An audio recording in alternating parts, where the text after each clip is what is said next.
El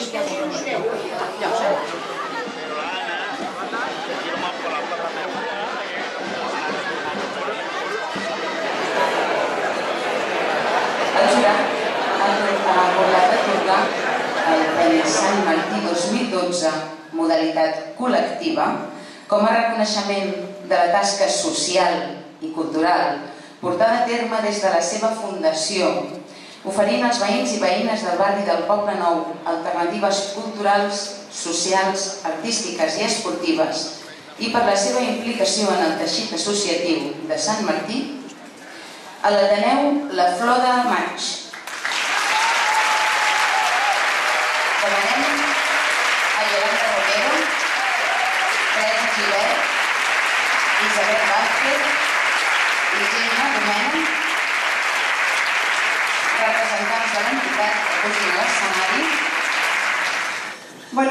Nosaltres volíem dir que quan a la Junta de l'Ateneu vam decidir de presentar aquesta candidatura als Premis de Sant Martí, ho vam fer pensant que seria una bona manera, si aconseguíem el premi, de reconèixer la tasca de tota la gent que ha treballat amb nosaltres, totes les activitats i totes les persones que han trepitjat l'Ateneu i que ens han donat, ens han omplert d'il·lusió, de valors, fantasies i sobretot d'orgull.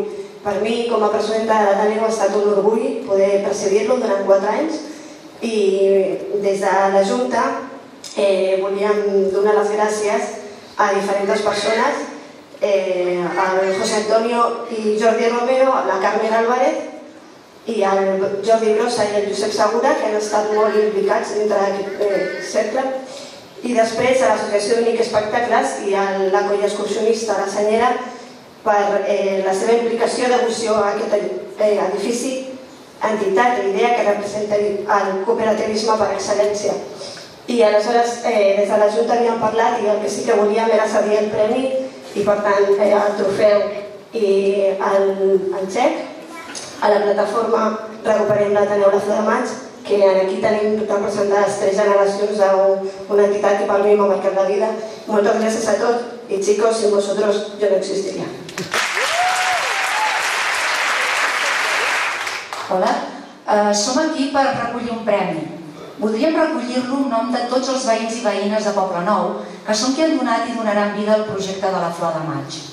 Recordem per un moment els motius que van donar lloc al cooperativisme del segle XIX. La precarització de la vida obrera els va fer aguditzar l'enginy per trobar fórmules econòmiques, com el cooperativisme de consum, per col·lectivament fer front a les necessitats quotidianes. Però van anar més enllà i van apostar perquè aquest esforç col·lectiu s'adrecés a millorar la vida de les persones. Van treballar per la cultura, l'educació i la participació en el canvi de la societat. Aquí ens acompanya la Teresa. De petitona venia amb la seva família a la Flor de Maig a comprar sabates, botifarra, pa, vestits, però també acompanyava els pares als balls, ens explicava. I mentre els grans festejaven, ella corria pels balcons amb els altres nens i nenes i es feien obres de teatre, hi havia una coral i un gran cafè, punt de trobada de la gent del barri, on compartien els problemes del moment, vagues, males condicions de treball i de vida, així com l'inici de la Guerra Civil, que acabaria amb el cooperativisme històric. Després de la guerra es va iniciar una etapa gris fruit de la repressió. Tot aquell esperit de col·lectivitat, de compartir i de solidaritat va desaparèixer en uns anys molt foscos i la Flor de Maig va passar a mans privades. Segurament, gent com la Teresa pensaven que ja no tornarien a viure mai més aquella alegria compartida en els locals de la Flor de Maig. A finals dels anys 70, amb l'eufòria de la sortida de la dictadura, es reobre la Flor de Maig com a Ateneu Popular. L'Ajuntament de l'època promet al veïnat que, tot i que en aquell moment es fa un contracte d'arrendament del local, es treballarà perquè aquest passi a ser un equipament del barri. L'Ateneu reneix amb l'objectiu de ser un projecte veïnal basat en la cultura popular. I la Isabel és un testimoni de la lluita veïnal d'aquells anys i la victòria de la primera recuperació de la Flor de Maig. Els anys han passat i la Flor de Maig no s'ha cedit al barri. Al mes de maig, l'Ajuntament, juntament amb la propietat, va permetre que es tanqués aquest espai emblemàtic del barri i es quedés tapiat, mort. Davant això, els veïns i veïnes hem recuperat col·lectivament aquest espai i l'hem obert per omplir-lo de somnis i de projectes. Aquí tenim la Gemma com a testimoni de futur. Pensem que davant una decisió injusta, allò just és desobeir-la.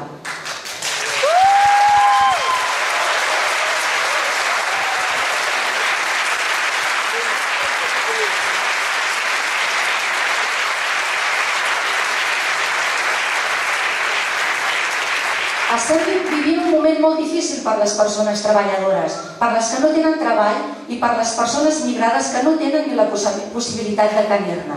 Hi ha gent de Poblenou que ho està passant malament per l'atur i la precarietat laboral, les retallades en serveis socials, per l'encariment dels productes necessaris per poder viure dignament, aliments, medicaments, per haver d'abandonar la seva llar i quedar desemparades al ser desnonades per uns bancs que ens han portat a la ruïna i que reben gairebé la totalitat de les ajudes públiques, i per la inexistència d'espais per joves davant la negativa de l'Ajuntament a construir el casal de joves de Poblenou.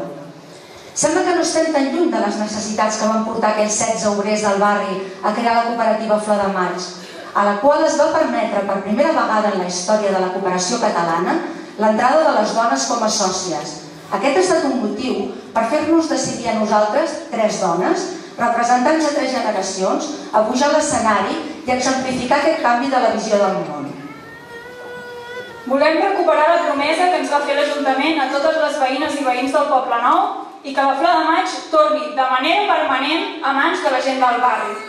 Volem un projecte autogestionat, perquè nosaltres decidim què és la cultura popular, que precisament és allò popular el que surt del poble i no passa a les administracions. Volem un projecte assembleari, amb una organització horitzontal.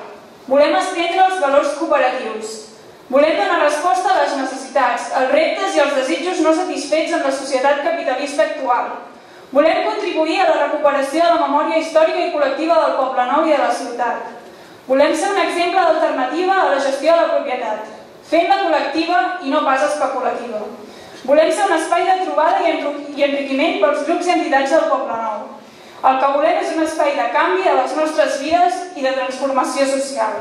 Per tot això, davant la situació actual, ens mobilitzem davant les polítiques neoliberals imposades pel capital que ens retallen els nostres drets laborals i socials, i per això secundem la convocatòria de vaga general i social del proper 14 de novembre.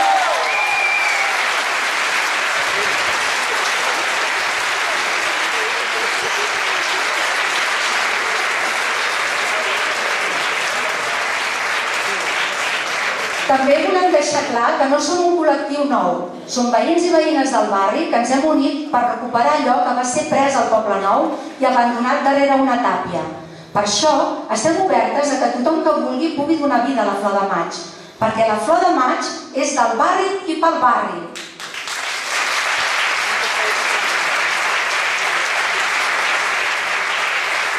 Esteu convidades a participar d'aquesta nova etapa de la Flor de Maig amb totes nosaltres.